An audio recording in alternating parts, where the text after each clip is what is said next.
Hello and good morning, folks.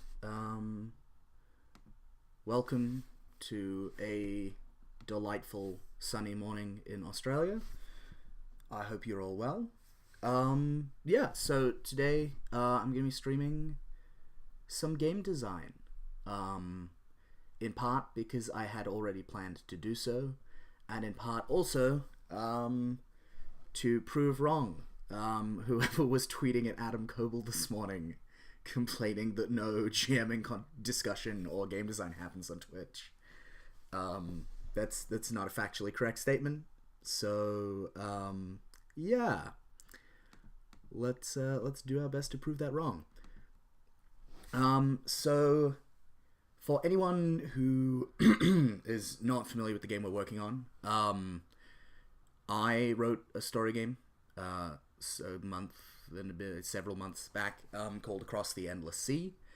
You can find VODs of it being played on YouTube on Eric Vulgaris's channel. We've played it on Once Upon a Game a couple times. We're hopefully going to play it again sometime at the end of June. So it is a game. Morning, Todd.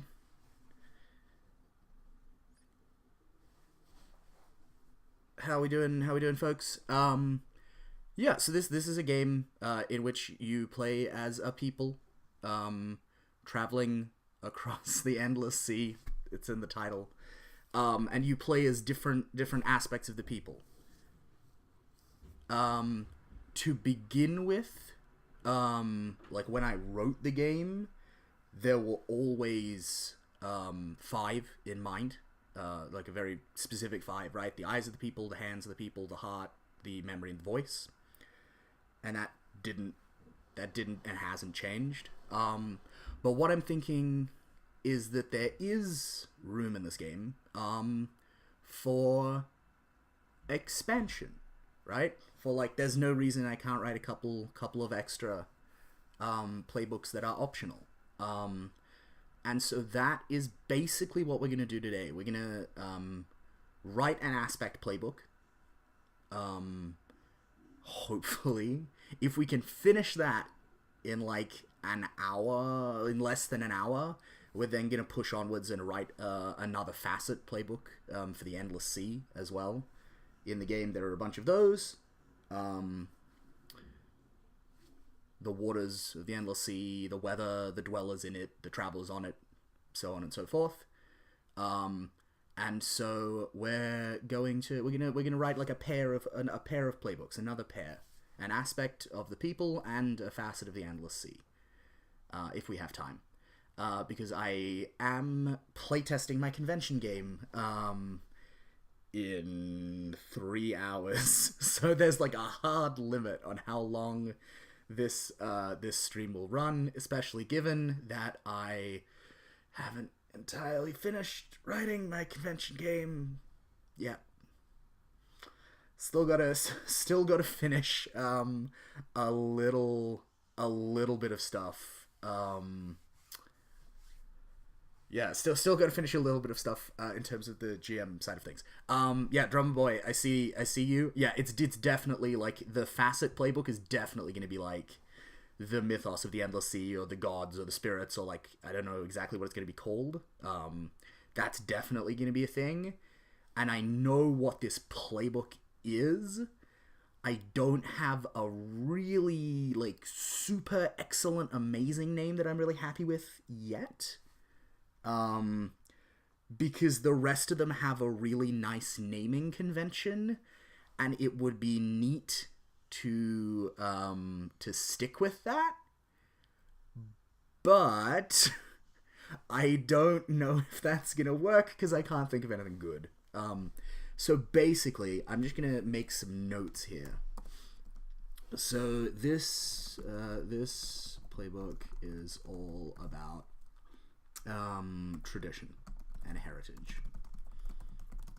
It's about the leadership of the people, about the taboos that guide them, about the mythic heritage they claim, and The pacts and treaties they have made. So it... Hey, morning, Emily. Yeah, it's possible. It is possible that I'm gonna have to go back and tweak a couple of the earlier playbooks.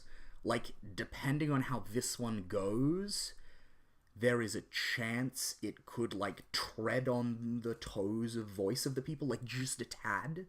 And I might have to do some fine-tuning and finagling there. Or, right, alternatively, since this is designed as like a expansion alternative playbook, I could just be like, this playbook replaces the voice of the people, full stop. Like, that is also an opportunity, a possibility. I don't know which of those things I'm going to do yet. So we're gonna go on an exciting journey of discovery together, as a family. Yeah, Drumboy, I like the blood of the people. The blood of the people is like... The blood of the people is currently the, like, the runner-up in my head. It works really nicely within the naming structure. My concern is that if I'm just curious, if I click to highlight something, you'll see that. That's good. Yeah, my concern is that, like, finding a phrasing involving the blood of the people for this feels really challenging to me. At this point, my best candidate is the law of the people. L-A-W, not L-O-R-E. Though distinction between those things can sometimes be quite nebulous when it comes to, like, indigenous tribal peoples. So I think let's lock that in, right? The law / blood of the people. So yeah, this playbook is about heritage, tradition, old pacts made with spirits and with gods and with other peoples, about taboos, about like a lot of its action. I think a lot of the actions are going to be like play into a reputation that you have, or like, you know, like act opposite to everyone's expectations, or like break a taboo that no one thought you would, or whatever. But then that's an issue for, we haven't got to that move yet, so let's stay on track. The spirit of the people is interesting. It's Drum Boy, you might be onto something. I don't know. I feel like there may be another playbook there. Because like the memory of the people is about lore, L-O-R-E, and is about like ritual knowledge, not about like innate power, if that makes sense as a distinction to make. Like, I really like the idea of a like spirit of the people playbook. I feel like that would be a playbook that's much more about the substance of like their gods and their sorcerers, and like what do they... Because there's that bit of text on the people playbook, right, where it's like right, like there are as many beliefs and practices contained by the people's numbers as there are islands in the endless sea, or whatever I actually wrote.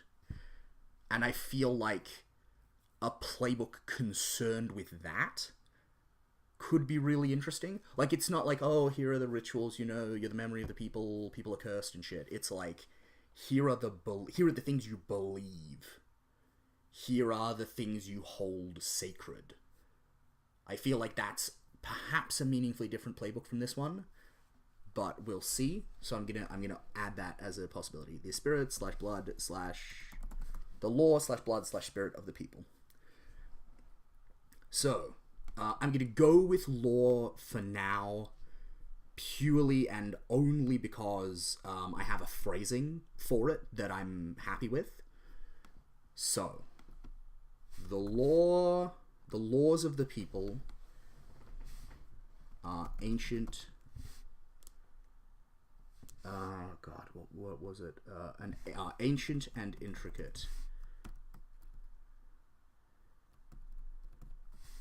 and chart old treaties made and promises. And chart old treaties made and promises sworn, and the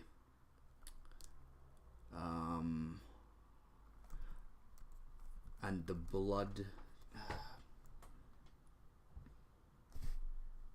and chart old treaties made and blood ties to ancient heroes. There we go. Okay. So circle either 1 ancestor and 3 taboos, 2 ancestors and 2 taboos, or 3 ancestors and 1 taboo. So that's for now. That's the idea for this playbook. In terms of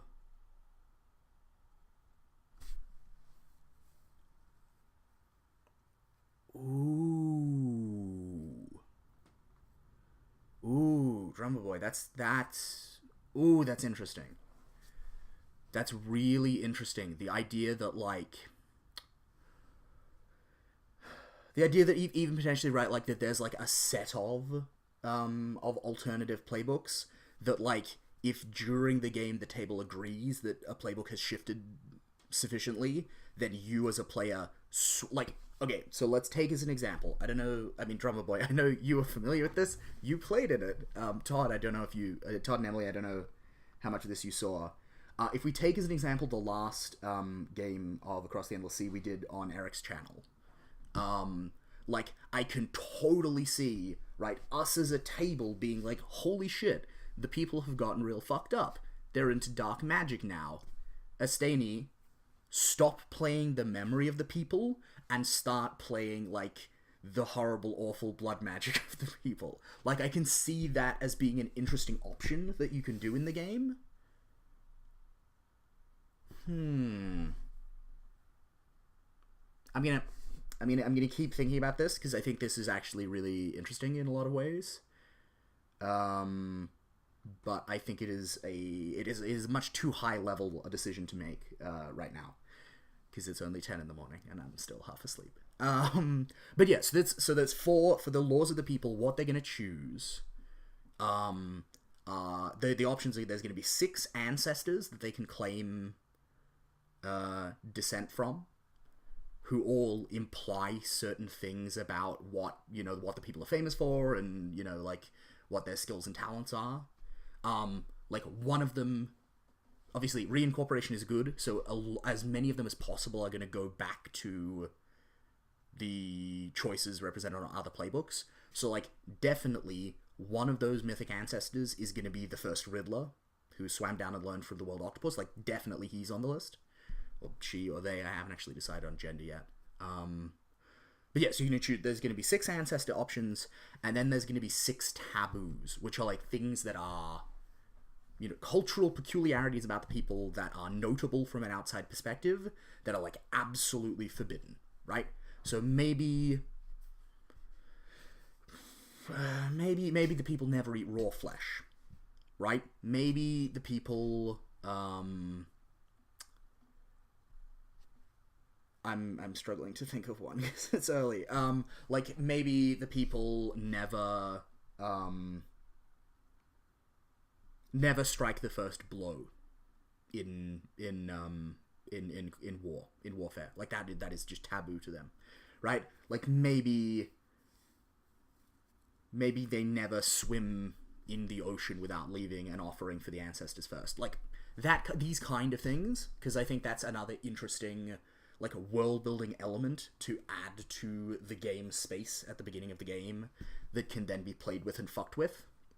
Because, like, and a lot of this playbook, like, I've been thinking about this playbook for a while, but I am, like, re-impelled to think about it by the game we just played on Eric's channel, because, like, think how much more fucked up that game could even have been if we had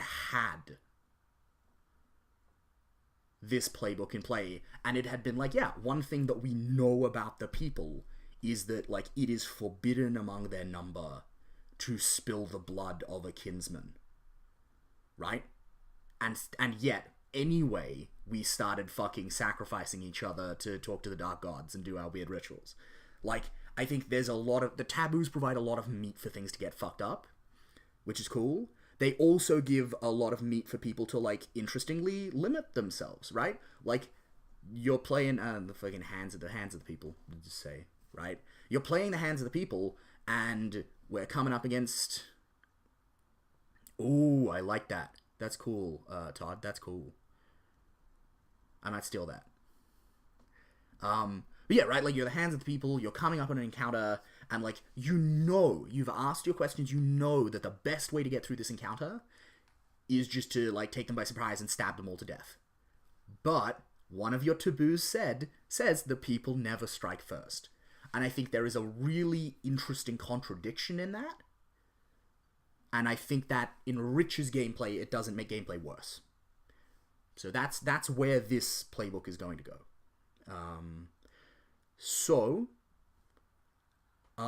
I think we're going to start with ancestors, and then we're going to move on from there. So I am going to open up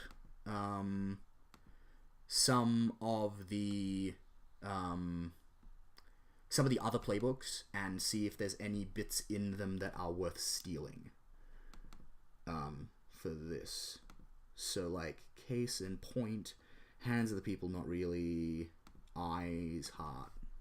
No, heart's not going to have anything good either.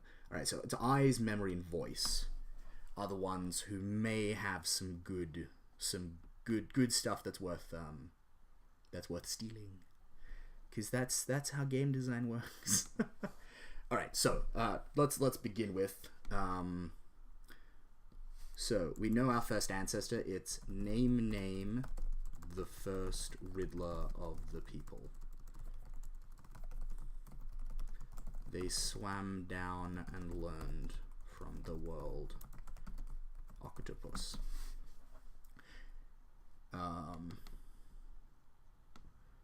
I think that's going to be the format, right? Like, I think it's going to be name the, like, what is their title among the people, what did they do? I think that will do nicely, and that will probably, like, that will encompass enough to give us the meat for things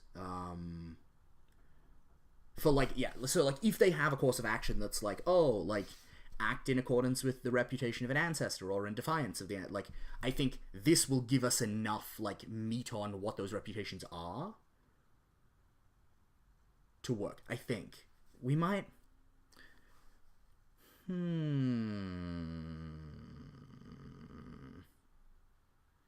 maybe we'll flesh that out a little.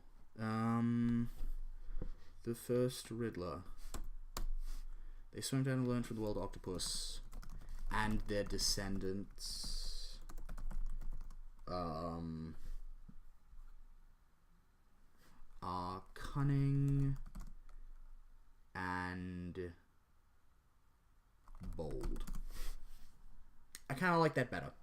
I kind of like that better. I think that's interesting. Yeah, because it gives us something to actually play into, rather than leaving it to the group to totally infer it. Alright, so I'm just loading up some copies of the other playbooks. I'm not going to be able to show them to you because they're all Microsoft Word, and for whatever reason OBS doesn't like Microsoft Word. I don't know if that's just my computer or in general, but that is a limitation we will have to live with. All right. So,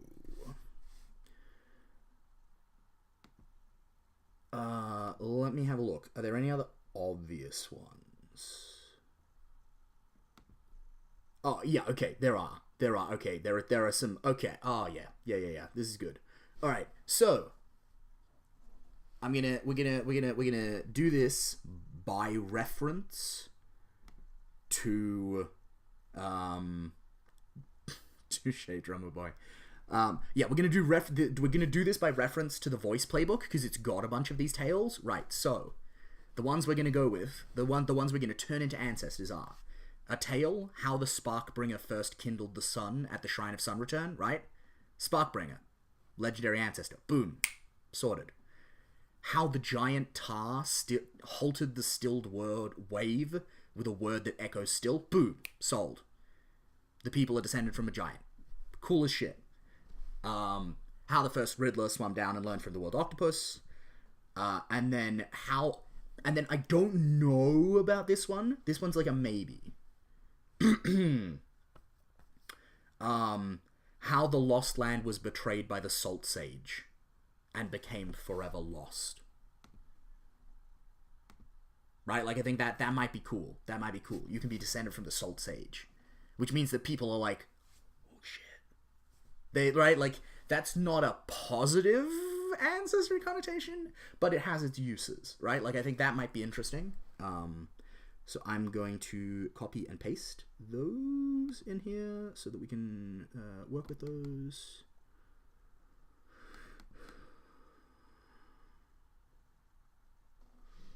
Ooh, and then maybe... No, okay. I think we've taken enough from one playbook, right? Like, we don't want to... This is one of those things. We don't want to, like, just gut the voice. Because... Like, in fact, I think that's the very opposite of what we want to do, right? If all we do with this playbook is reference the voice of the people, then it's definitely just good. They're definitely just gonna like smoosh together and form just like one horrific monstrosity. I think it's very important that we draw from other playbooks as well to avoid doing that.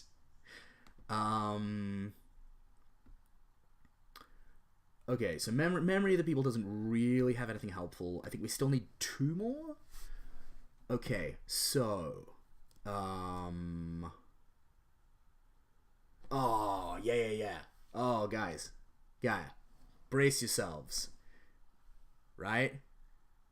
The Salt Sage, Todd. Not the Salt Mage, unfortunately. But, close enough. Okay, here we go. I love this. This is so good. The Walking Whales.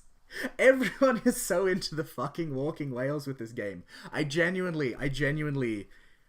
was not expecting everyone to be, like, so deeply invested in the question of the walking whales. I think definitely one of the ancestors is the one who, like, first befriended the walking whales.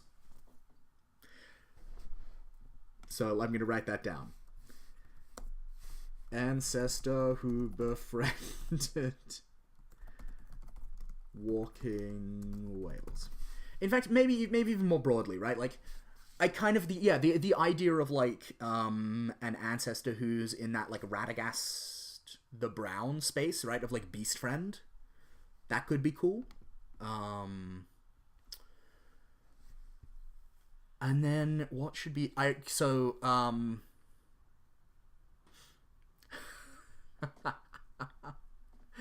Oh, Todd, I there's something about whales. I don't know what it is.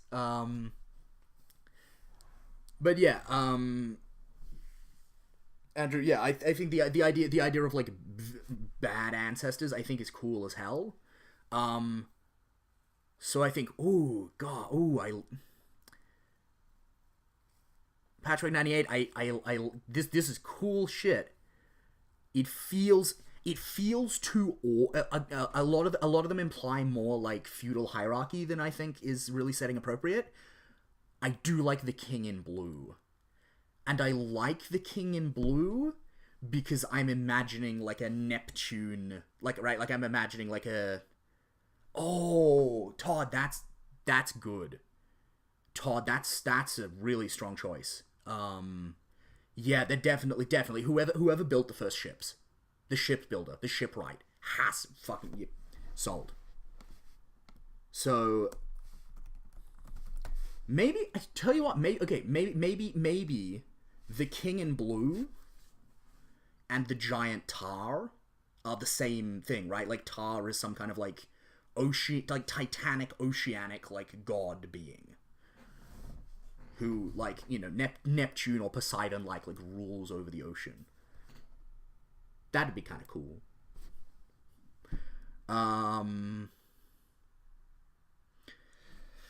Oh, Andrew, you're my new favorite person.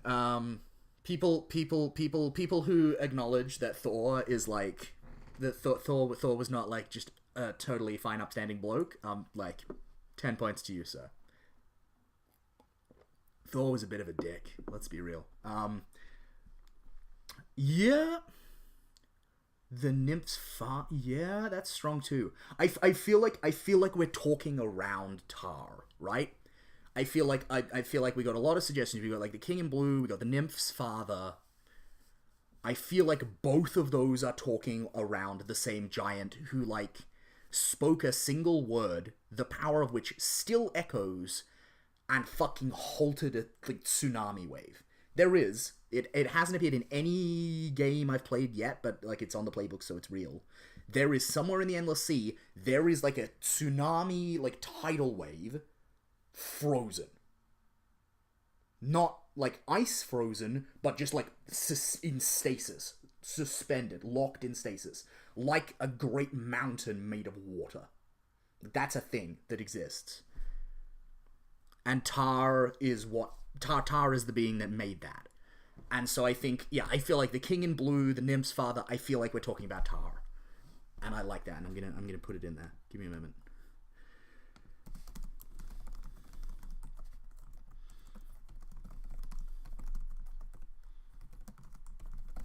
All right, so let's start talking some of these. So, okay, so the next one is, like, the next one writes itself, right? Like, if we actually do, yep, there we go. Okay, so name the Sparkbringer. They kindled the sun at the shrine. They kindled the sun. The sun is capitalized, and founded the shrine of sun return. On which note, let's all just give thanks to Ursula Le Guin for the phrase sun return, because I took that from her and it's great. Yeah, Todd, I know that tsunamis only occur at a shore, but, like, you know, like, let's just go with it. Let's just go with it. There's an island nearby or something. I'm just really into the aesthetic of a really giant wave that doesn't move and is just a mountain of water. A better word than tsunami probably would be a good idea, though. I think you are quite right in that regard.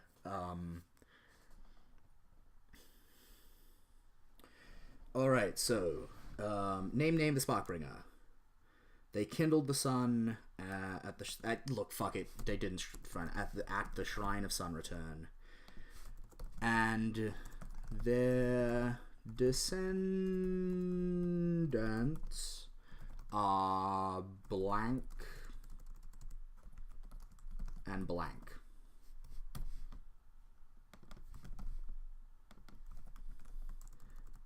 All right, I think this is chat squad. This is yeah, exactly, Todd. Magic. It's magic shit or something. But yeah, so chat squad, if you have any suggestions for what blank should be, what kind of values, fiery and strong, Andrew, for the Sparkbringer. I like fiery. Riddler, so clever and quick. Yeah, I like that. That's solid. Clever and quick. Nice. That's Patrick 98. That's real good. I like Drummer Boy. I like fiery, though I do feel like it's perhaps a slightly obvious choice. They kindled the shrine. The descendants are, like, warm, kind. Like, I'm kind of imagining in my head. Ooh, Todd, unyielding is interesting. Yeah, this is the bit where, like, you all get to see behind the scenes into, like, how many strong opinions I have about the setting of this game that are just nowhere on the character sheets, that when I play it, I just, like, fucking throw in a bin. In my head, the Sparkbringer is remembered as being this, like, really, really... Like, the Sparkbringer is the warmth of the world, right? Like, there was an endless sea and there was life before the sun. But it was like a hard, cold, like, miserable existence. And the Sparkbringer, like, kindled hope and warmth. Ooh. Ooh, Patchwork 98. That's... Ooh, proud and kind. Yeah. I like that. Andrew, you were on it. You were on a good thought. But I think staunchness and, like, unblinkingness, I think that's someone else. But yeah, proud and kind. Ooh, that's good. Proud and kind. Awesome. All right. Next. Name the Salt Sage. They betrayed the lost land. And brought its downfall. And their descendants are what? Their descendants are salty. Their descendants are salty. Yeah, I'm gonna get in before any of you make the joke. Their descendants are... I like the idea of unyielding for this one, right? Like, I feel like the descendants of the Salt Sage, like, they don't want to be explicitly negative traits, but they also... I'm...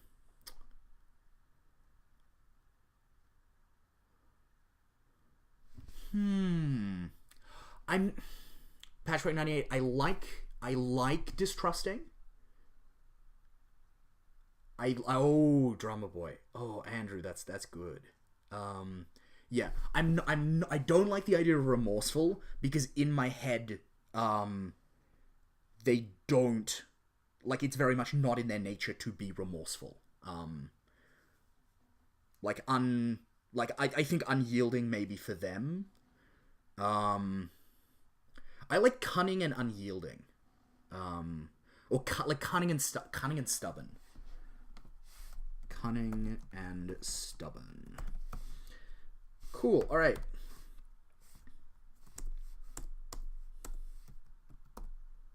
So, next, here we get to the good bit. The Giant Tar. Alright, so here we go. Here we go. Yes, Andrew, absolutely. The Salt Sage is the Loki of this game. Ooh, I do like cunning and steadfast. I like steadfast. Alright, so here we go. Here is an issue, right? In my head, very deliberately, Tar is not gendered, right? Tar is not necessarily a man. In fact, I think it would almost be more interesting if Tar was not. Given that, like, when I hear the words the Giant Tar, because, you know, like, we're programmed by cultural scripts, etc., like, my assumption is masculine, I think it would almost be more interesting to say, no, like, the giantess. But we're not going to use the word giantess because it's a dumb fucking word. So, like, the Queen in Blue, or the Queen of Blue. The Queen of Blue Waters, yeah.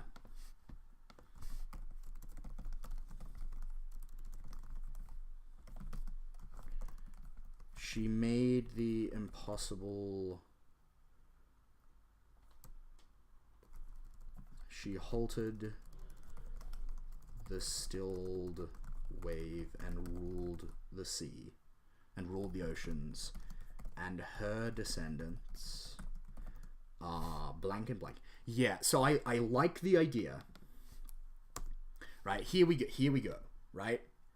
A lot of these Patchwork 98, that is really interesting. I wanna make it explicit because, and let me talk through this. So a lot of these characters I don't want to gender. Like, I really, as a game designer, I don't want to tell the group what gender the Sparkbringer is. I don't want to tell them what gender the Salt Sage is. Those are decisions I don't want to make. But, and here is the problem. If I give them gender non-specific pronouns, most players will assume that they're men. Right? Just inevitably. And so I like the idea of most of them are given gender non-specific pronouns, and a couple of them are specifically written as women, because the distribution, the balance of men will take care of itself. If that makes sense. And I think probably the ancestor who befriended the walking whales, I think, was non-binary, and I think I'll write that explicitly in there and make it clear. Alright, so where are we? Let me just catch up with chat, sorry. Okay, so we got some interesting stuff here. I like boisterous. I like ponderous. I like mighty. Those are all very interesting options to me. I like... regal. Regal is one of the options. I'm just going to say it now. Regal and something. Because these all... The key thing here, right, is that these all need to be things that people will assume... Okay, so let's talk about like why this is a choice in the game. What does this mean? Because in fact, I'm committing to it now. Yeah, I'm gonna commit to it now. One of the courses of action, is going to be to play up to, like, among the courses of action are going to be ones that's like play up the reputation of an ancestor, play against the reputation of an ancestor, and in order for that to work, the reputations have to be things other people could take action on. Right? So, like, someone else needs to be able to think, yes, the people, they are descendants of the Sparkbringer. They're proud and kind. They would never disguise themselves and sneak up on our boat on a raft and slit our throats while we sleep. And they need to be able to think that so that the people can be like, yes, our course of action is to play against our reputation, and we're going to do exactly that. So, yeah, this is a tough one. Regal and... I do like ponderous. I do... Something about it, Patchwork 98 does work for me. Like, regal and thoughtful. Regal and wise. Regal and thorough. No, I don't like that. Thorough doesn't work. I feel like ponderous is just a touch too specific. And also leans into a lot of tropes about, like, slow thinking. She halted the stilled wave with a word. She spoke one word. I'm not going to tell you what it was, but you can probably guess. Shit, she spoke a single word, and the wave stopped. And the echo of that word still persists, and so the wave remains stationary. Oh, shit. You could totally run. You could run the dopest ass encounter. I'm gonna say this now. You could run the most incredible encounter where the encounter is the stilled wave, and the encounter, you know, like, the prompt is the stilled wave, and the encounter is the spell is failing. And it... And that's what you got to deal with. That would be cool as shit.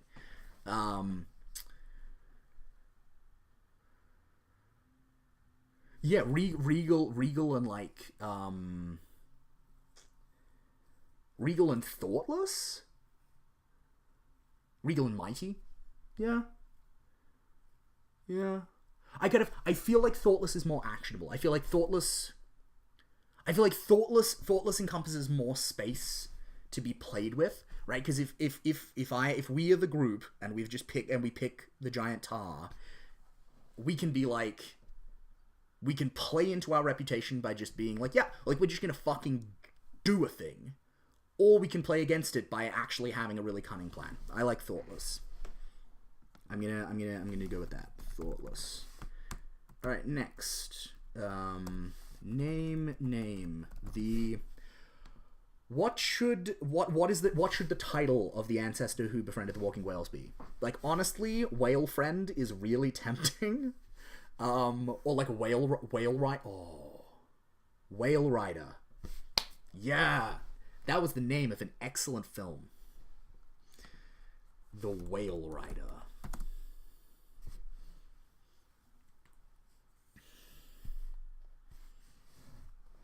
They befriended the walking whales. They first befriended the walking whales. That's important. And their descendants are...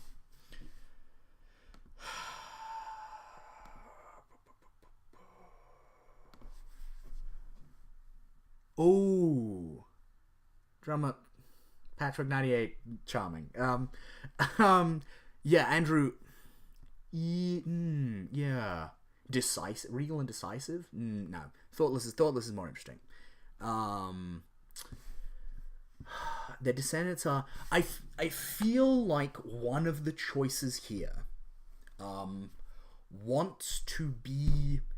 I don't want it to be this word, but it wants to be like transgressive. Like, I feel like one of that part of their heritage is that, like, yeah, humble is great. I love humble. I want the second one to be something about, like thinking outside the box, or like transgressing, like social boundaries, or like, because like the whale rider was non-binary, right? Like, I'm saying that. I'm locking that in. The whale rider was not... Ooh, welcoming is interesting, Todd.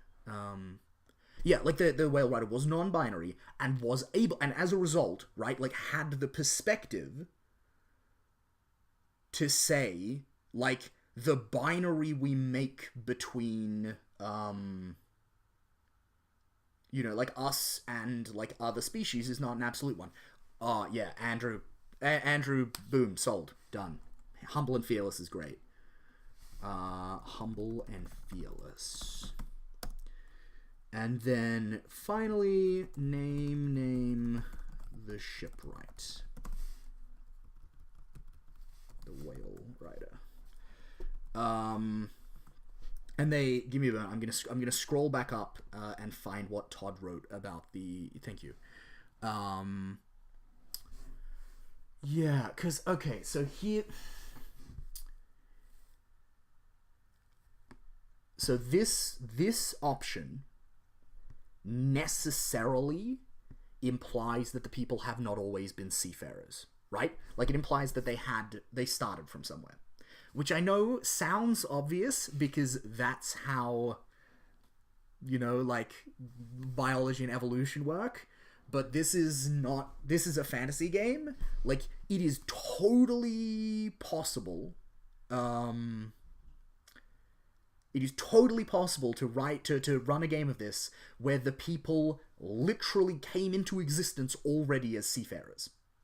Like, that's a thing. They're gods. You created them in the middle of the ocean with conveyance of some kind. And they started traveling and they haven't stopped there since. That's a thing. Oh, Patchwork 98, I like that. Yeah, they built the first vessels and challenged the unknown seas. And their descendants are... What were the... sorry, Andrew, were... Inventive and precise? Yeah, I like that. Boom! Alright. Good job, team. We are now halfway through this one move. Yeah. So this is, like, in a very real sense, right? Like, this is exactly what the writing of this game looked like most of the time. Right? Like, okay, sure, like, there was a little bit of, like, oh, like, what's the resolution mechanic? But, like, that was like, most of the game was just me being like, fuck, I need to think of another, like, 2 good options for this thing. Having you all around makes this so much easier. I should do game design on stream way more often. Alright, so now we need a bunch of taboos. So, come up with your best taboos. they want to be they want to be they want to be interesting, but they like okay. So I think the key to a good taboo is going to be that it provides interesting grist for story, that it constrains play in interesting ways, that it offers possibilities if you break them, but also that it's not unfun, and it's not game breaking, and it's not, like, whatever. Like Patchwork 98, I think it's an interesting thought. Like fasting is an interesting one. I feel like On the Night of the Full Moon is way too specific for this game.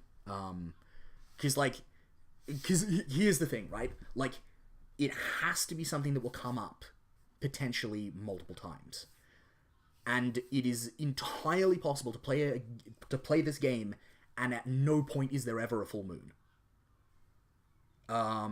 Yeah, like do not eat. Or even fuck it, like we just lean into it. Like, do not eat at night. Oh, ooh, I've got one. Not a full one, right? Like, do not do X under the gaze of the stars. Golden City. Andrew will remember this one.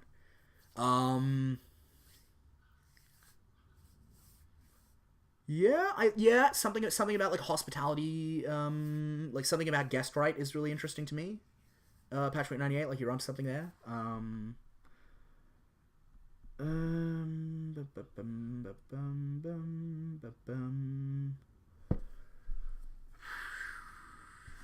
Anyway, I'm just gonna go back in and fill this out. So that's an ancestor.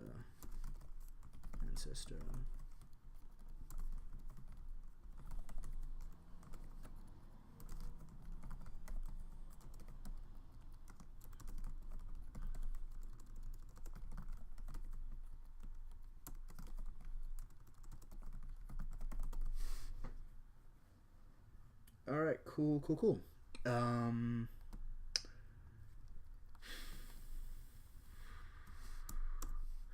Yeah, Ooh. Yeah, Patchwork 98, that's gold. Yeah, like do not like taint new land by drawing first blood. I like that. And Todd, that's also really interesting to me. I feel like we should probably broaden it to make it more actionable. Like the people may not thrive while others suffer. I think I'm gonna write that down. That's good. Yeah. So the people must not thrive and feast while others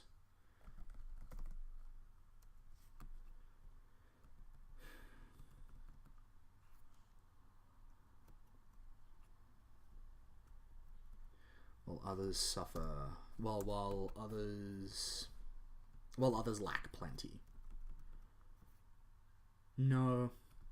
While others they could help.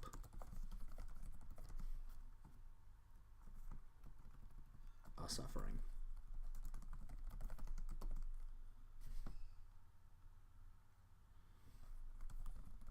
Because, and that's a really strong option by Andrew. Have like an awesome time. Firebrands is a really, really good game. Vincent knew what he was doing. My man Vincent Baker. Yeah, I really like that option. Because there's a with the Traveler's Playbook, right? Like there's a bunch of them that are just like people are suffering. Like, do you help them? And the Heart Playbook. Do not claim first share on anything. Yeah. That's interesting to me as well. Um,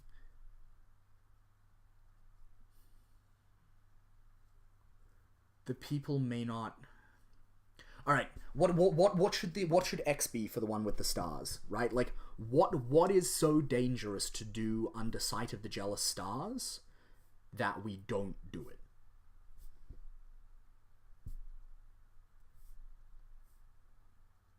Celebrate.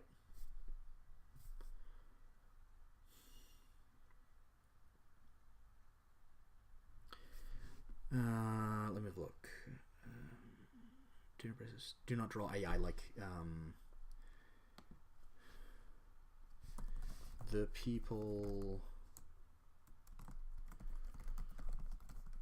must not be the first to spill blood on newly discovered, not even on newly discovered lands, in newly discovered places.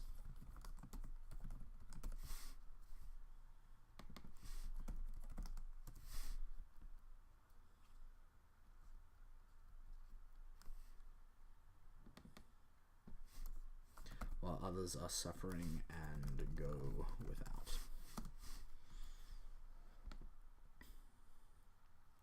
Yeah, that's Hawk. That's sorry, Todd. That's great.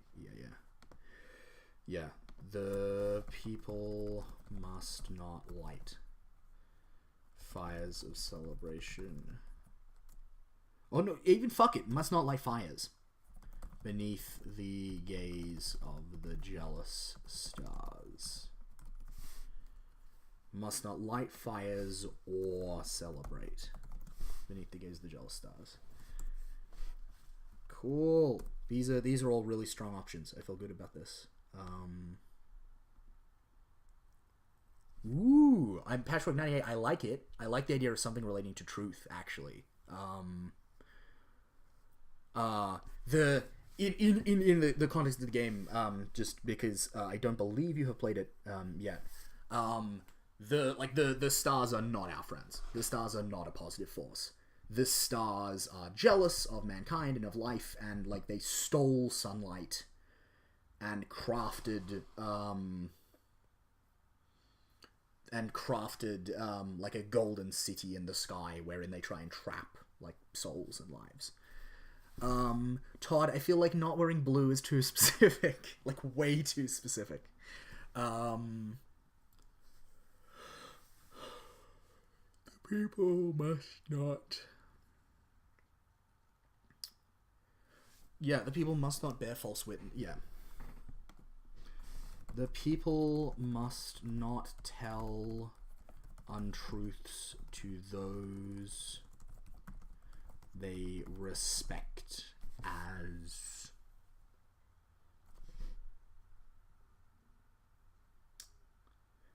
persons, as I don't want to say humans, right? Because this is very specifically not limited to humans, right? But like any being that you respect as being a person, you can't lie to. But this also leaves space for the people to be like, yeah, that other tribe, they're not people, they're animals, and we will lie to them fucking as much as we want. Which again, I think is interesting. To those they consider to be thinking persons. Because this is, right, like a bunch of these, yeah, right, this is, I like this. I like this, because, like, all of these so far, or most of them anyway, they provoke questions. Right, okay, the people must not tell untruths to those they consider to be thinking persons.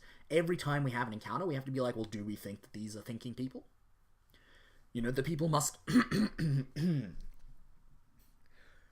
the people must not thrive and feast while others are suffering and go without. Like, are these people suffering? Are we, like, define thrive? Are we thriving right now? Like, I feel like all of these taboos are great chances to invent stuff that, like, as often as possible will be like,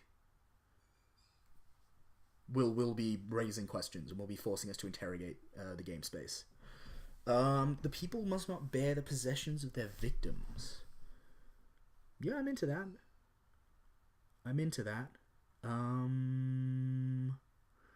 Someone had a really good one. And then, yeah. Okay, so I feel like somewhere between...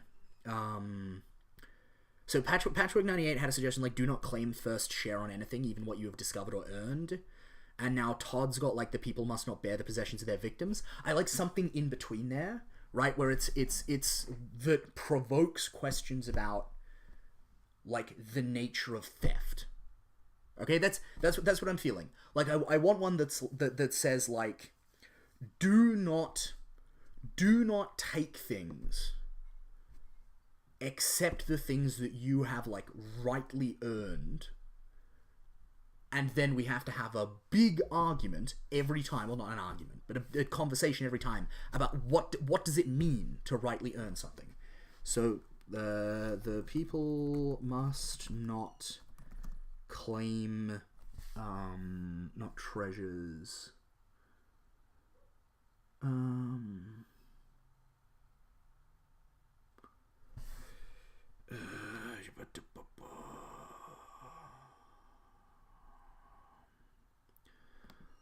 Must not claim wealth that they have not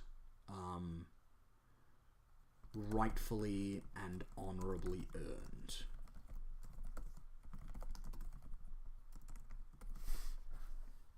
Yeah. And this is and this is a strong choice. This is a strong choice because, right? Let's talk about that. Let's think about this now, right? Of the things that are lost list for this playbook,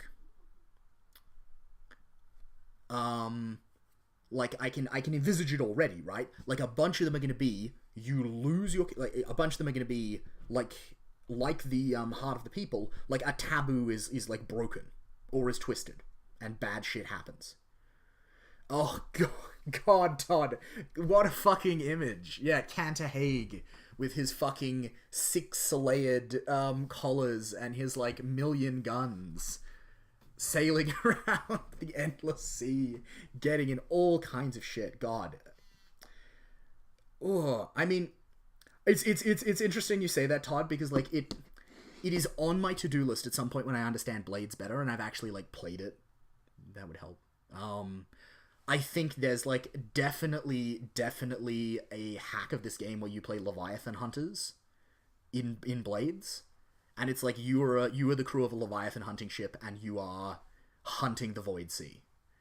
Like that, in my mind, that there is a very like fairly straightforward hack to be made there, and you totally could be like, yes, and I am playing Canterhague, and now we're gonna go and like hunt a Leviathan. I would play that game. All right, so now that we're in this mode of thought, I actually don't like the stars option anymore. I don't like it because it's not going to come up every time, right? Like it is possible for all of these other ones, like all of these other ones will come up time and time and time again, right?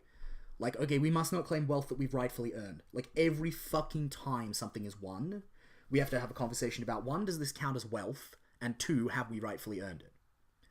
Every time we encounter another living being, whether that's travelers on the Endless Sea, or dwellers in it, or even, like, weather, or waters, or an island that thinks, right, that is aware and sentient, we have to be like, well, is this a thinking person? Are we allowed to lie to it? Every time we run into others, we have to ask, are we thriving? Are they suffering? Like, what do we owe them? So, like, all of those, like, will keep coming up again and again and again and will be grist for the mill. Whereas, like, must not light fires or celebrate beneath the gaze of the jealous stars, it's too specific. I don't like it. I'm going to cut it. I'm going to cut it away. So we still need another 2.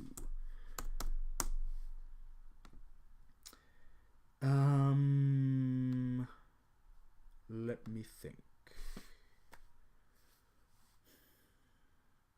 All right, let's anthropologist mode engaged. What are common taboos? Okay, we've got food. We got like a charity tab. We've got charity. We've got violence. We've got lies. We've got greed. What are other common taboos? The people must not. All right, so something about mixing, interacting with banned persons, ritual impurity.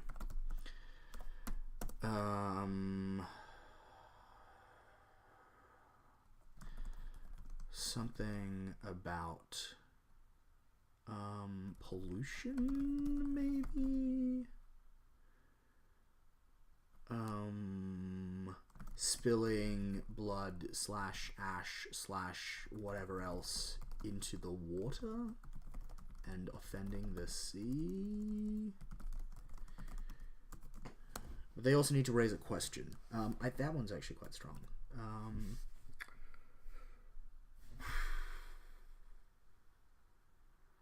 Come on, ritual taboos. Brain. Be smart. Be smart. Oh, the people must not give disobedience or offense to the gods and spirits.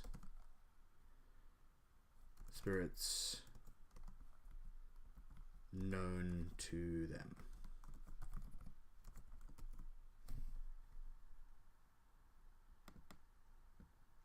To named gods and spirits. Named and known spirits. Boom. Named or known. So basically, if a spirit is known to the people, or if they know its name, they're not allowed to give offense and they're not allowed to disobey. Now that is predicated on the assumption it can communicate. It might not be able to, in which case it's fine. But again, right, every time we encounter... Oh, yes. This is solid gold, right?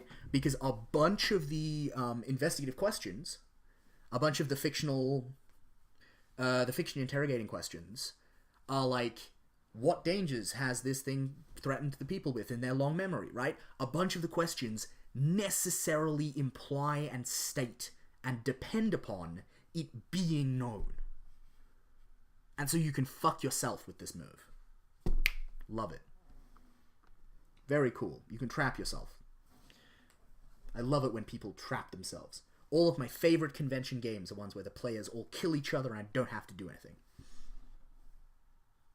Like today's game that I'm going to be playtesting. Alright. Whoa. What did I just do? I feel like I just made a mistake, guys. Oh, that's fine.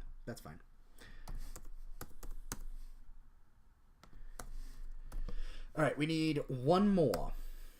We are one short from being done with this choice. Something about sloth or laziness. Yeah, that interests me. Ooh. Oh. What about? Let me pitch you guys. What about one that's like, the people must not travel save for under like the watchful gaze of the sun, right? And so then immediately, right, like a storm is blowing in, right? Does it cover the sun? Does that still count? Are we allowed to travel? Like, right? I think that like something that's almost the inverse of sloth. It's like you may only be active in this way under Y circumstance. Yeah, so I think I'm gonna write that down. Anyone who has thoughts, just drop them in chat, and I'll have a look at them when I'm done. Yes, the people must not travel. The people must not travel at speed. Travel at speed when the watchful sun cannot. When the when the there is a word that I'm looking for, but I can't think what it is. The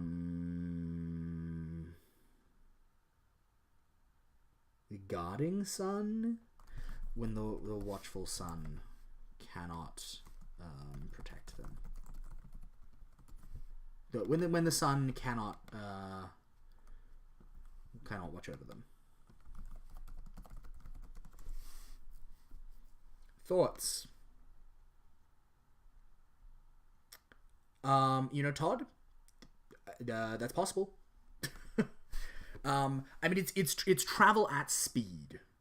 Warding, that is the word I'm looking for. Thank you. God, yeah, I knew it was somewhere. The warding sun cannot watch over them. Yeah. So it's not necessarily that you can't travel, enter cave, or go underground, right? Though also, that really isn't a space that exists in this version of the game, right? Like, there's not, like, none of the islands are gonna be big enough to have, like, fucking cave systems under them. But like, travel at speed, right? So, like, the big point where this comes up is, like, something is chasing you at night. Are you allowed to speed up? Right? Like, does the sun stop watching us when it's down? And here we get into all these interesting theological discussions about, right, like, is, in Endless Sea, is the moon a solar, does it reflect the rays of the sun? Is that a thing? Or is it its own, stellar body? If it is a thing, does that count? Does reflected sunlight from the moon, does that count as the sun being able to watch us? I like it. It's up to the group to decide. It's not my problem. My favorite kind of game design. Alright, so let's just make sure that those are all the right color. Black. Make it black. Make that black. Thank you. Alright. So we've been doing this for, yeah, it's right, like, it's an in-game debate. Todd, for what it's worth, like, my instinct, like, always, I'm that dickhead, right? I'm that guy who, like, every time someone wants to have a conversation about the physics of a fireball, I'm like, there are no physics in a fantasy game. Right? Lord of the Rings, okay, Middle-earth, Arda, does not run on physics. There are no fucking physics anywhere in Middle-earth. Why? Because there is not necessarily science. There is not necessarily, like, natural laws grounded in empirical observed reality. There are the same products of those things, right? Like, there are behaviors that match those caused by gravity. That doesn't necessarily mean that gravity exists in any given fantasy world. And, like, the fact that nerds constantly want to be like, what's the scientific explanation for magic? I'm like, it's fucking magic. There is no scientific explanation for it, because it's goddamn magic. Yeah, pretty much. I mean, yeah, you're not wrong, Patrick98, right? It's the fucking Mage the Ascension thing, right? The technocracy invented physics. Like, fucking technocracy. Emily, I feel we should yell about this at some later date. But yeah, I have a lot of feelings about this issue, and one of the reasons I have them is because they result so often in really boring fiction, right? Like, for example, everyone in fucking, like, so many goddamn like, works of fiction in the fantasy genre, right? The sun and the moon have separate like, deities or spirits or whatever, right? Like, the sun and the moon are treated as separate things for the purpose of religion, but the way that they are presented, right? The fact that the moon has phases, for example, right? Like, it is so often it's presented as though the moon, in a physical sense, is still just a satellite reflecting the sun. And I'm like, fuck that shit hard. This, part of what contributes to this is that the very first D&D setting I ever played in, when I was 9, and started going along to this holiday program I now work at, in that setting, the Ori Orb and the Argent Orb, right, the gold and silver, are both the same kind of thing. They are both stellar objects of the same nature that operate independently from each other and do their shit. In another game I wrote, they're the eyes of a dragon. I don't know. I'm weird and inconsistent. The point is, I think it's interesting because we put it in the game and we let people argue about it. We say to them, right, what does it mean that the sun can't watch over you? What does that mean, right? Like, if we, for an example, right, let's go back to the game of Endless Sea I ran on Eric's channel on Tuesday, whatever day it was, right? We angered the sun. The people angered the sun. We sacrificed his fucking chosen child oracle, right? At that point, even during the day, is he watching over us anymore? Good question. And so, yeah, I think that's a really good option. I think we're doing... Oh, wait. Yep, I think we're doing really well. I do also think, though, it has been an hour and 10. So I think we are probably going to go on break just for 5 minutes. So I can get some water, so that y'all can, use the bathroom. And then when we come back, I think we're going to push onwards and we're going to move into the next question, which is going to be fucking tricky, right? Like, I'm telling you this up front. It's going to be some tricky shit. Yeah, so I will see you all back here, hopefully in 5 minutes, and we'll do a bit more of this.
All right, folks. I hope you had a good break, because we're back and we're gonna do some more game design. So, this next one is gonna be the fucking hardest part of doing this. Actually, honestly, I'm almost tempted to skip it, but I'm not going to, because I want to be real about the process of designing this game, and this was always the hardest part, right? So, the next thing we have to work out is this, right? The journey, the journey choice. Let's call it that, right? So, every playbook has a choice in it about the journey. The heart chooses the destination, the voice chooses what's changed along the way, the eyes chooses what shows that, like, the people are getting close, the hands chooses the final destination, the final challenge, the memory chooses how they celebrate when they get there. Here is the challenge, right?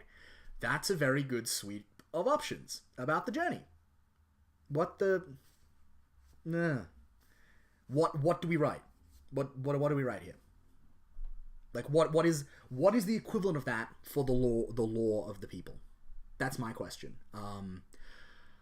I don't know that I have any particularly good answers yet in mind. So I am very, very open to suggestions from chat. God, maybe like...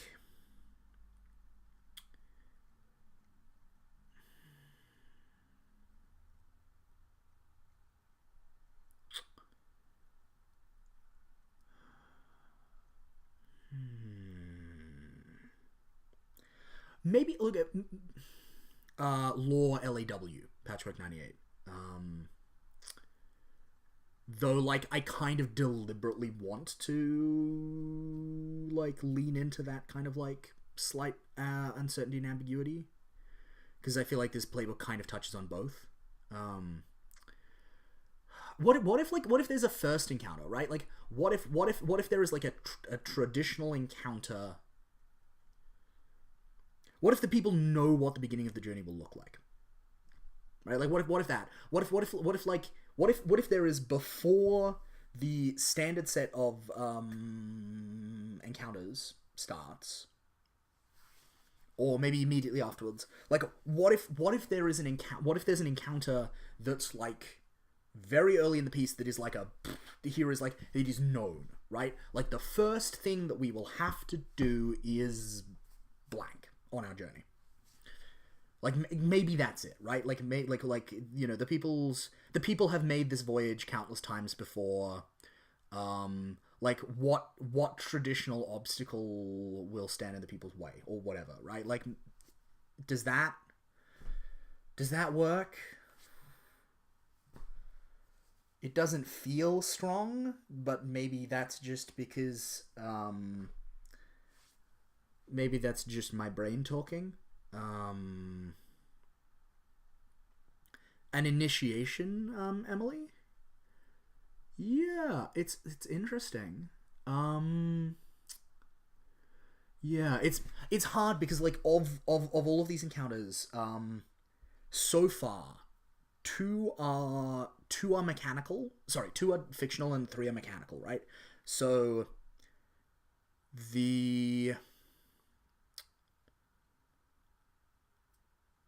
ooh, yeah, Emily, that's really interesting. Yeah, because, like, as it stands, the heart chooses where they're going, and the memory chooses what happens when they arrive, and those are both fictional choices. They bookend the game. Oh, yeah, okay. What about this? What if it's fictional? There's no encounter associated with it. What if the law chooses, like, what ritual preparations the people have to make? Like, how do they prepare themselves to make this voyage?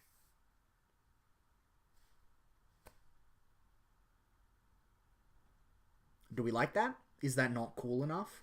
Like, okay, yeah, because I suppose that's a little bit my concern, right? Because, like, the heart gets to choose where we're going, which is a pretty fucking big deal. Like it's a fictional choice, but it has a lot of agency in the space. Oh, yeah, I like this. This is a strong option. So, a bunch of these playbooks. Okay, so the Hands of the People playbook talks a lot about like supplies.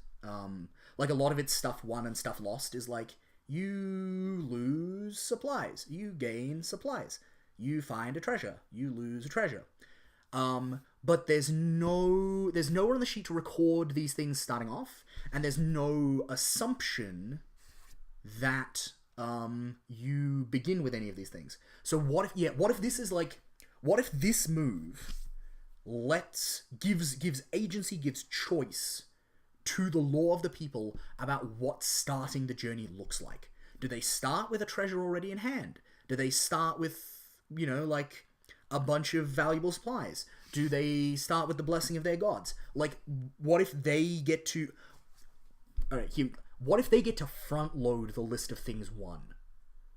Right? Like, what if the people begin the game already having won something through these ritual preparations? And it's the law of the people who gets to choose what. And it's like a big thing. I like this. Okay. So, the People's Voyage...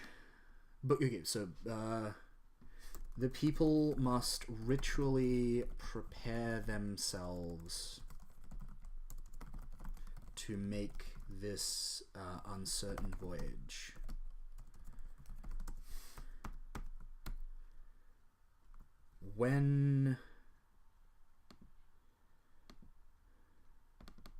As the people set off on their journey,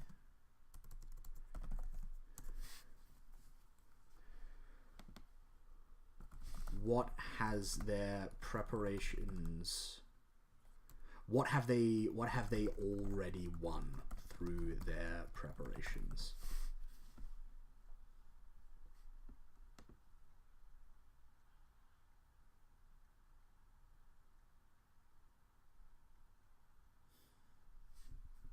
Ooh, Patchwork 98, that's interesting. Again, I feel like it's too specific. Like, so just to go back to like top level game design stuff, Patchwork 98, you don't play people in this game. There are no one controls like a discrete individual character. You control aspects of like parts, capacities held by the people as a whole. I do like the idea of...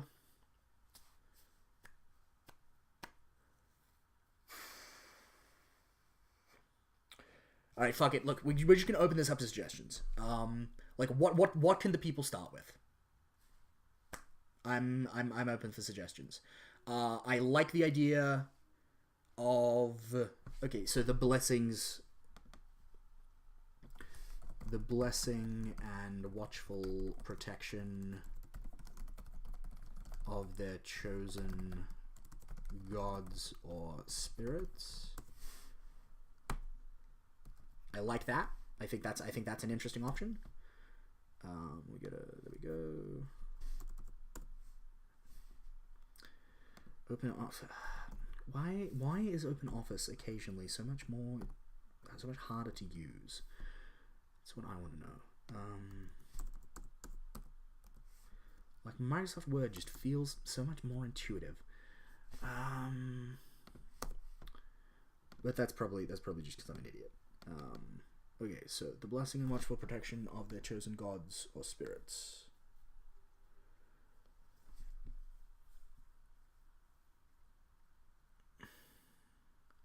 Yeah. Patchwork 98. I think you're on the right track. I think there's definitely an option to start with like a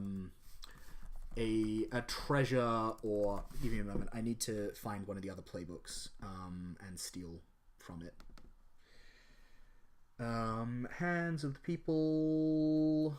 Show me what you got. What do they win? Here we go. Yeah, a treasure or oddity. Yeah, a treasure of rare value or arcane use.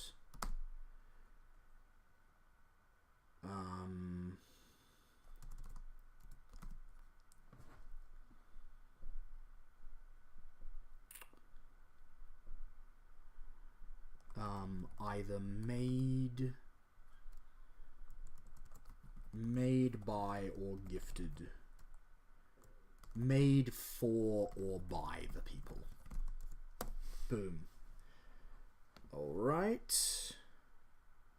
Yeah, sorry, Emily, this is the tricky situation where Microsoft Word doesn't show up on OBS for whatever reason. Let me pull. Alright, so we've got the blessing and watchful protection of their gods. We got a treasure of rare value. I like the idea of their memory of home, Emily. I think you're onto something there.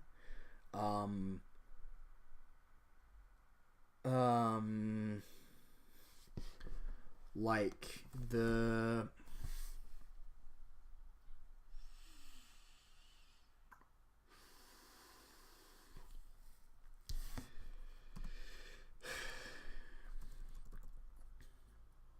strong wills and sure hearts, fortified by memories of home.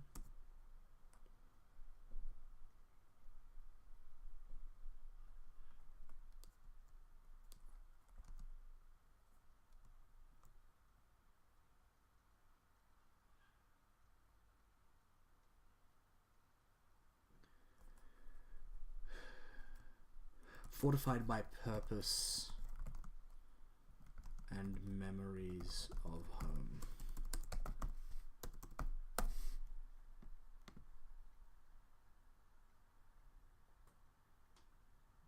Ooh, a fort. Yeah, no, Emily, you're in the right space. Patrick 98. We don't wanna. Yeah, that last idea is really cool. What we're not looking to do is to present an option per ancestor. This wants to be a mix and match, right? So any ancestor can start with any option from this list. I feel like a lot of the ones that you're describing fall somewhere within the like a treasure of rare value or arcane use space. I like a foretelling dream, and okay, here we go. So a foretelling dream, or and I feel like the last one is a ritual. Right? They start with a bonus ritual that is directly linked to one of their ancestors. A ritual passed down from ancient times that draws on their ancestral, that evokes their ancestral heritage.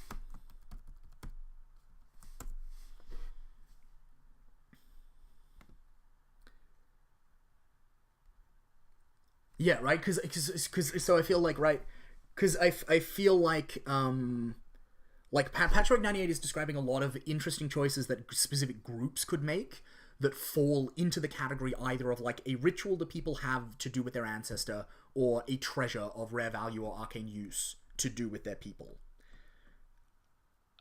So I think they're all good. They're all good choices. I feel like it's the categories we need to go, and I like the idea of a foretelling dream. Here's the question: should the foretelling dream have mechanical impact? Right? Because like the really obvious way to do that, right, is that like at some point during their journey, with the foretelling dream, the people can ask the Endless Sea player what the prompt is, and if they really aggressively think it sounds awful, they can tell them to discard it. No, fuck that. No, that's dumb. That's dumb. A foretelling dream that warns of the dangers to come, providing insight into them.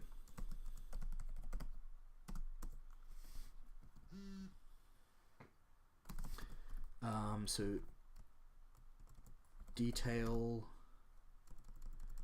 describe and detail it, name and describe them,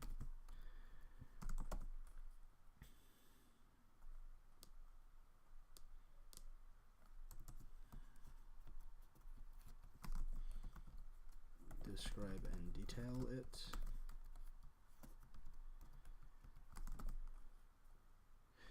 Okay, so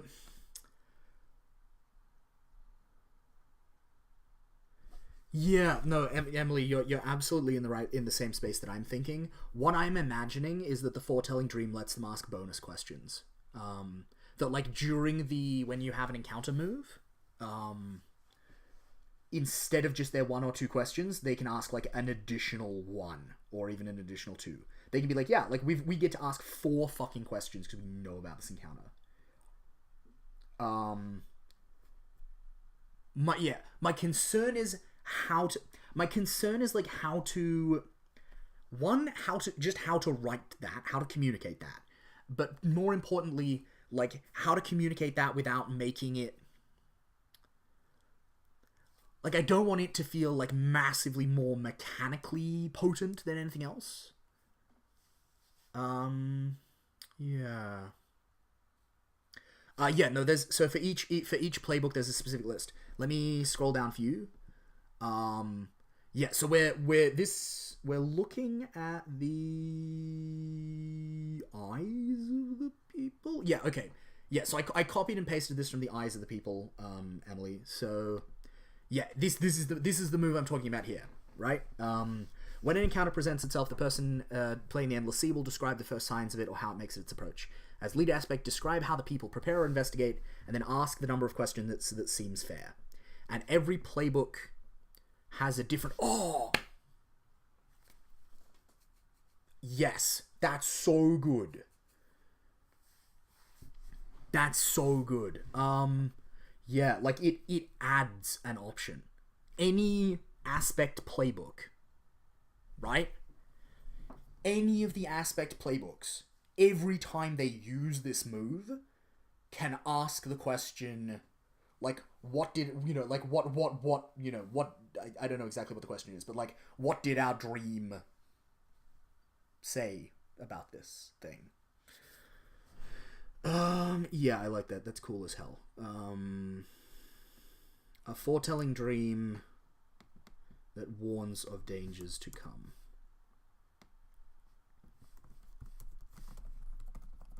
Whenever you ask questions about an encounter,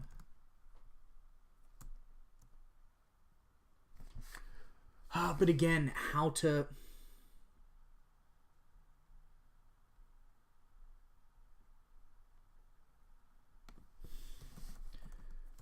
That adds the... Look, fuck it. I'm just gonna... Who cares about stylistically? That adds the question... Blah, blah, blah... to every aspect's playbook. To every aspect's... yeah, every aspect's playbook. Aspects list of list for the for the an encounter presents itself move.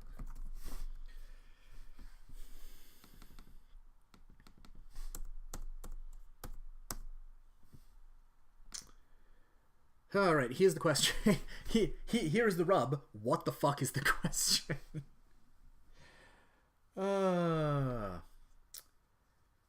And I don't have an exact answer to that yet.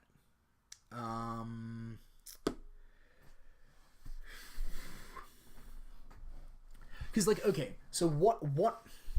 Okay, so it's a foretelling dream. Um.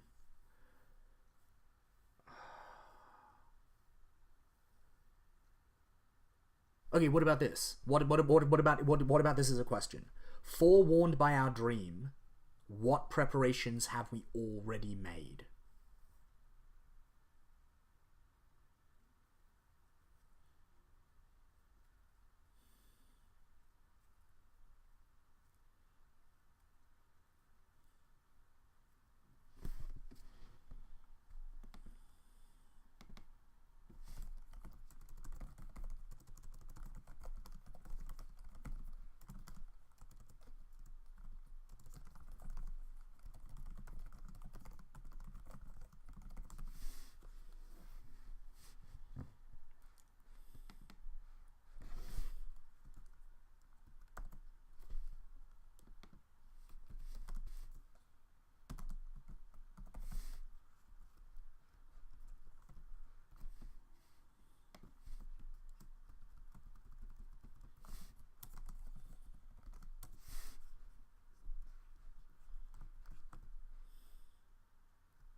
Boom.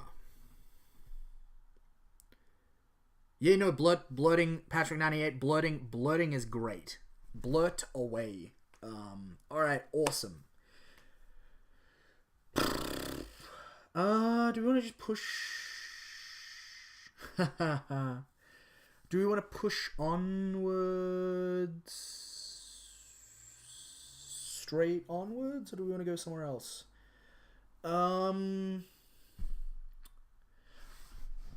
Alright, let's... Okay, I think we need to skip over this move for now. And this move. We're gonna go to the big move, right? So, big move of the game. Patchwork98, I'm gonna very briefly describe the system for your benefit. So basically, the way we play this game is someone is chosen to play the Endless Sea. They describe an encounter. The rest of the players choose an aspect, so the lore of the people, or the eyes of the people, or the hands of the people to meet the encounter. Those people, that player, that lead player, then gets to ask a couple of questions about the encounter to get like more of an idea what's going on. Then they make this move. So when you lead the people through an encounter, choose one course of action from below and describe how they meet it. And then there's a bunch of options. Describe what the course of action looks like, but not its success or failure, drawing on any and all of the information we know about the people. Then you ask the player of the Endless Sea if it works, and they tell you, based kind of purely on like what's fair and what seems reasonable, they tell you like it works completely, it works partly or at a cost, or it doesn't work, you gotta try something else, or so you lose some shit. So I think the next big choice for this playbook is like, yes, it very, very much is Patrick98, yeah. It's very much inspired by Avery Alder's hack of Apocalypse World, Dream Askew, where it is Apocalypse World, but it doesn't have an MC. Instead, in addition to playbooks for people, every player gets a playbook for a part of the apocalypse. Right? So, like, one person plays the Psychic Maelstrom, one person plays Scarcity, one person plays all of the violent motherfuckers trying to shoot you in the butt. And so it's the same thing. So in a game of Endless Sea, every player simultaneously plays an aspect of the people and a facet of the Endless Sea that will provide challenges. And basically, yeah, AP, Todd? Quiet, yeah, definitely. Yeah, Eric made the same comparison after the first time I played it with him, and like and I was like, oh yeah, maybe I guess. And then when we played it with Emily and Ash the other night, I was like, oh shit, yeah. Like somewhere deep down in my brain, the Quiet Year just stayed rooted. But yeah, so mechanically that's what's going in here, right? So like we need to figure out what are the courses. Oh yeah, cheers, Hawk. Yeah, but yeah, so basically what are the courses of action that we can take, right? And I think some of them are fairly obvious. So I'm just gonna get some shit down that seems obvious to me, while you'll brainstorm shit in chat, and then comment on it and tell me I'm wrong, if you would like. All right, so confront it, leaning into wording is not final. Just to put that out here, like this is notes. This isn't final text. Leaning into the reputation of an ancestor. Confront it. Playing against the reputation of an ancestor. Confront it. Violating a taboo, maybe. Not sure about that one.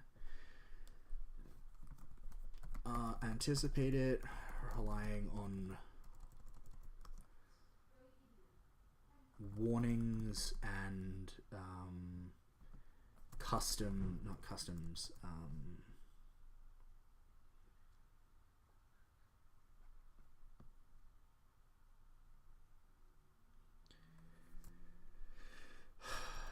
Approach it, leaning into the reputation. No.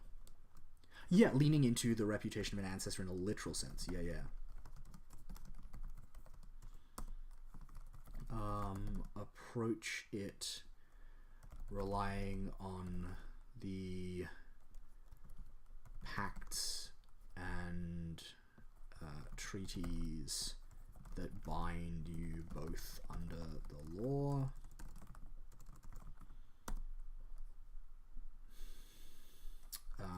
Anticipate it based on its prior record in the law of the people.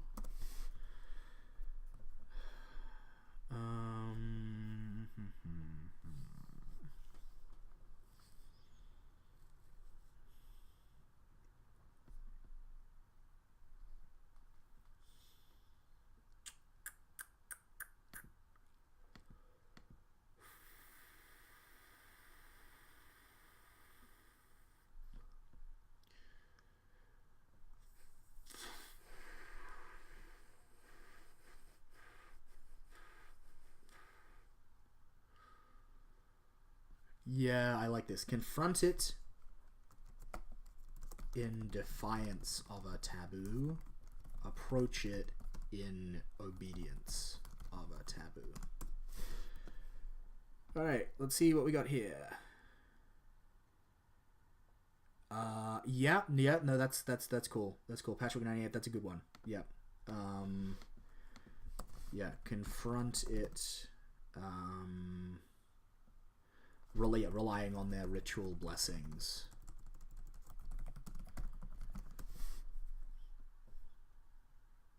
Yeah, okay. So I feel like this is a good set of options. I don't know necessarily if we're going to go with all of them. So for what it's worth, folks, the action types are confront it, avoid it, approach it, and anticipate it.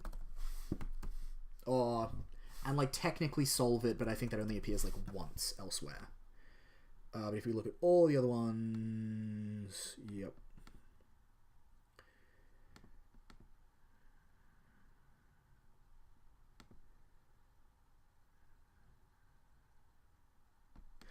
Okay. So there are more abstract ones. The hands of the people has a whole bunch of really specific options. It's like outrun it, outlast it, outmaneuver it, out this thing.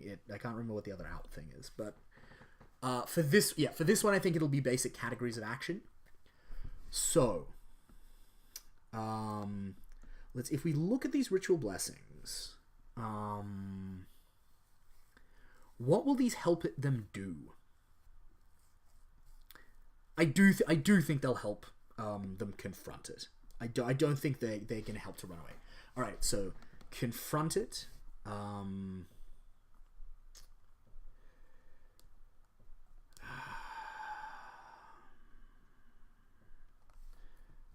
yeah, confront it like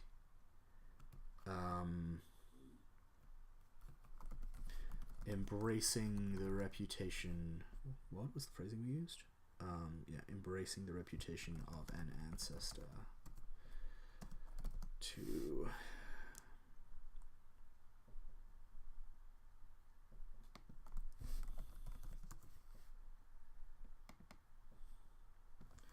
calling on their ancestors for strength, for guidance and empowerment. Confront it indirectly, exploiting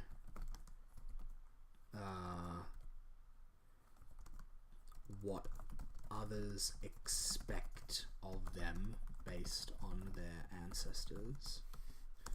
That's a very important choice to me. Like, I really, really want one of the things that this playbook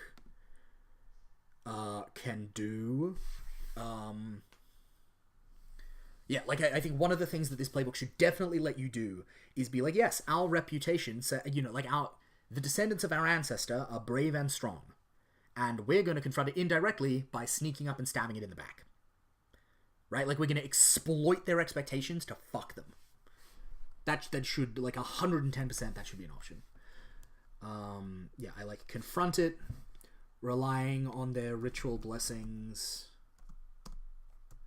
Yeah, on their ritual preparations. On the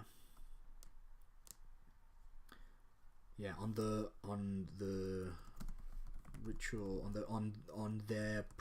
their ritual preparations for the voyage. Voyage to strengthen and protect them. Alright, I like that.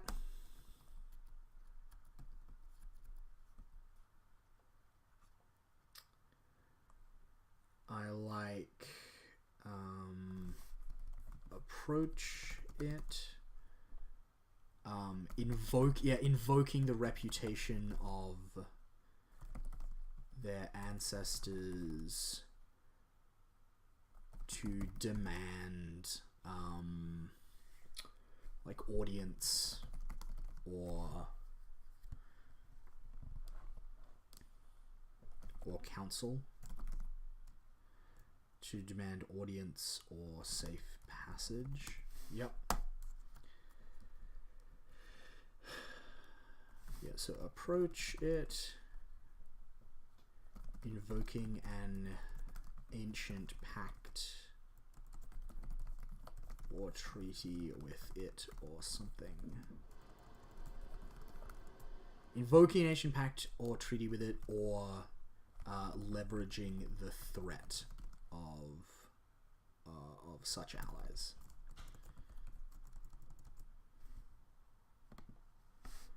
What's wrong with the word leveraging? It's a real word. Open office. Yeah, with the picture.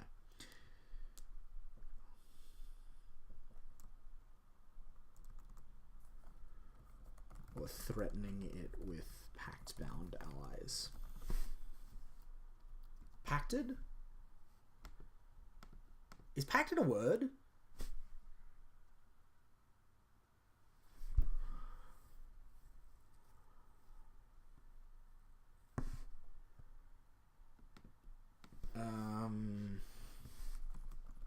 Yeah, avoid it in defiance of a taboo.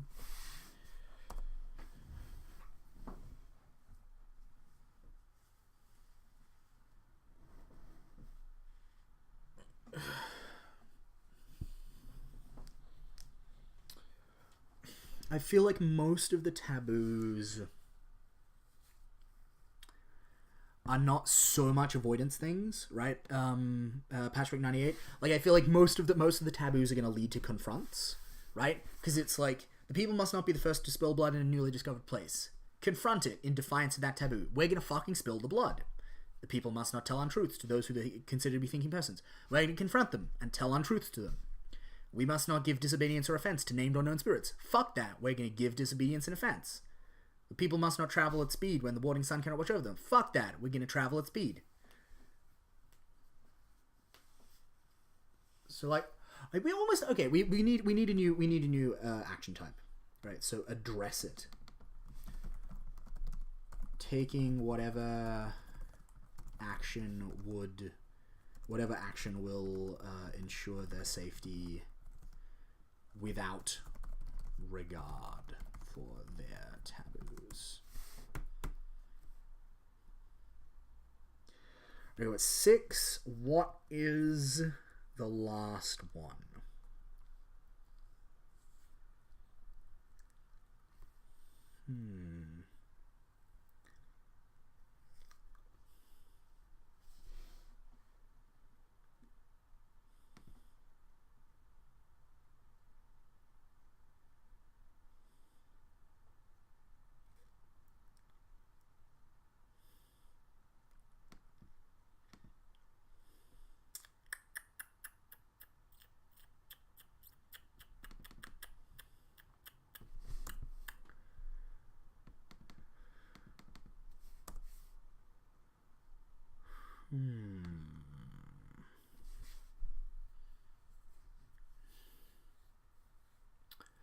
Avoid it with reputation of an ancestor. Yeah, I'm kind of into that.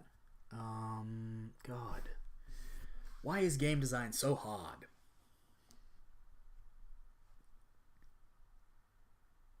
Alright, I'm just going to cast my mind like way more broadly. What are other things that the law of the people should be able to do?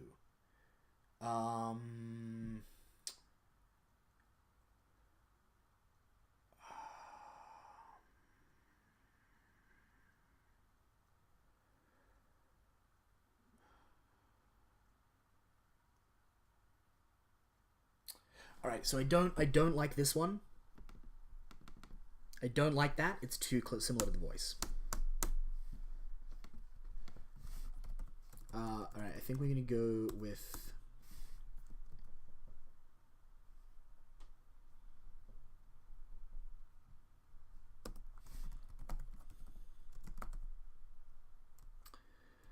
It doesn't want to be approach it.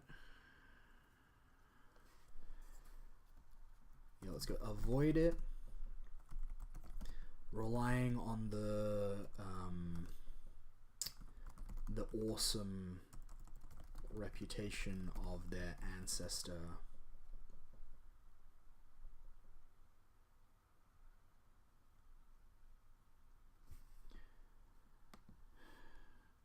Relying on and playing into the awesome for success.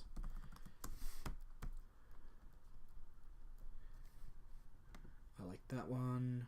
No worries, Emily.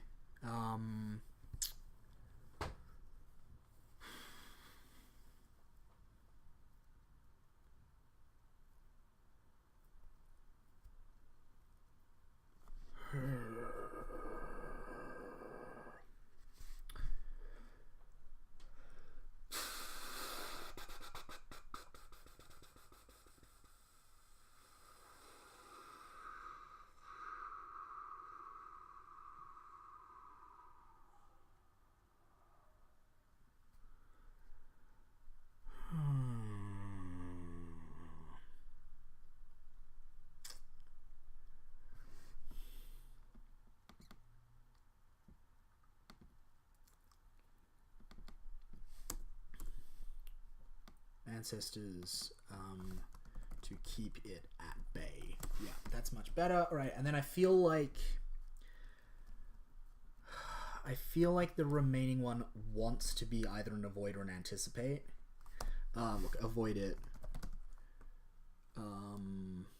Obeying the strictures and warnings preserved in the people's laws for success. Nice. All right, we are officially halfway done. Nice. Nice. This is really cool. I do think though, folks, like this has been really lovely. This has been a real good time. I hope you have had a good time too. Unfortunately though, we are now hitting. It's been 2 hours. We're now hitting 12. We're now hitting midday here, and in about an hour, I have to go and run a game. So I think, do we have time? Do we have time to do a little bit? All right, we're gonna do a little bit more. We're gonna push on. We're gonna try and do one more. But I might have to cut that short. So we have officially, I'm calling it. There are 23 minutes. No, there are 18 minutes left in the stream. In 18 minutes from now, at 15 past whatever hour it is where you are, we're calling it. All right, so let's do the question. Let's do the question asking one. So, when an encounter presents itself, so this is the first move that you make during an encounter, right? So, like, the person playing the Endless Sea says, here is, like describes to you, okay, and you see a thing on the horizon, and blah, blah, blah, blah, blah, blah. Okay, and then the first thing that actually happens is the people choose who's going to face it, and that person then gets to ask some questions. So, what questions does this playbook allow us to ask? Making sure and being very careful, that we don't tread on the toes of the memory of the people, or for that matter, the voice of the people. This one, I'm calling it. This one is going to be hard. But that said, to what does this thing owe its allegiance, or to what, okay, no, so let's start. Okay, really obvious question. Who or what are its descendants or ancestors?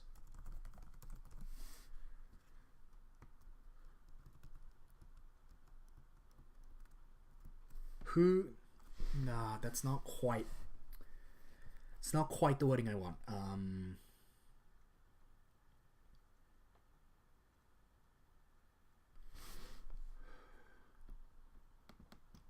Who or what would call it ancestor, or would call it progenitor, and from who or what can it claim descent? Does that work?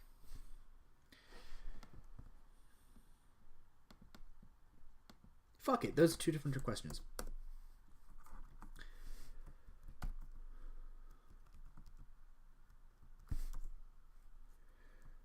From whom?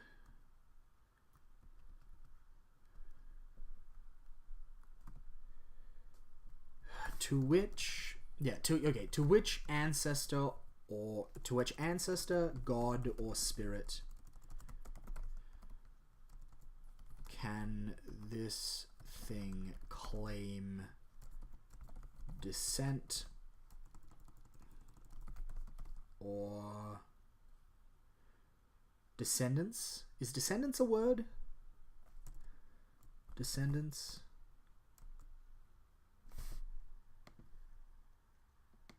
Claim descent or kin relation. And then, right, to which ancestor, sisters, gods, or spirits can this thing claim allegiance or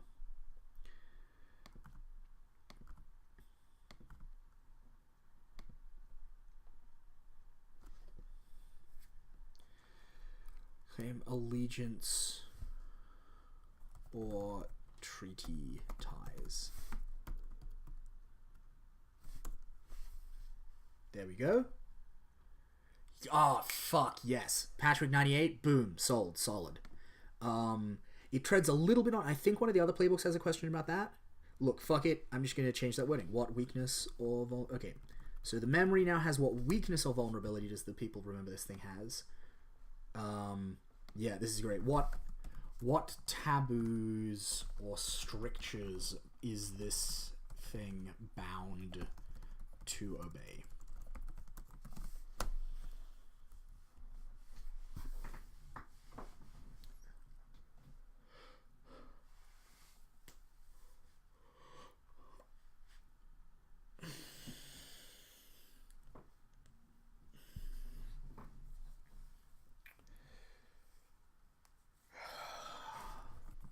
What does the law record of this thing's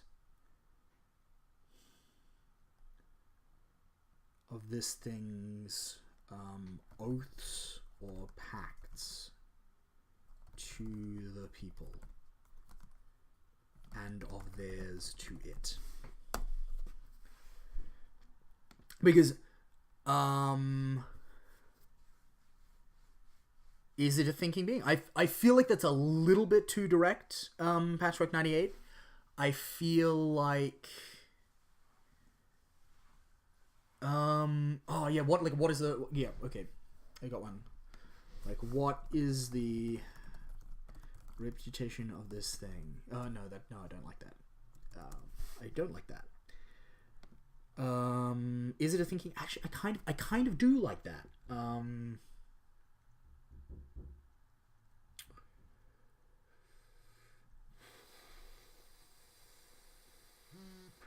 Is this thing a person? Yeah, like, regardless... Here we go, yeah, I like this. Like, regardless of its form, is this thing a person that can think? Is this thing a thinking Is this thing a thinking being? Is this a... is this a thinking being? A person? Okay, we need another 2. Does it mean its harm feels a little bit too direct and not really in keeping with the themes of this playbook?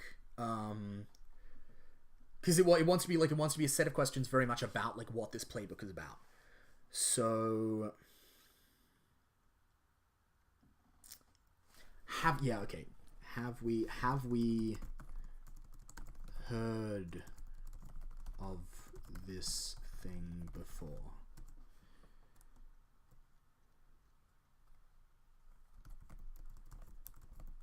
What reputation does it have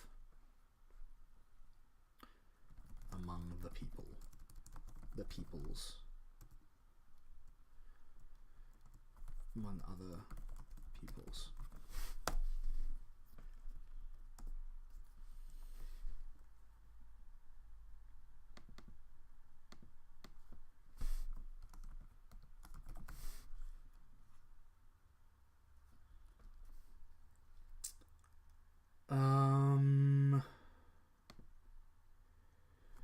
Yeah, I kind of... What are its intentions is like... Yeah, like I like the idea of an intention-based move.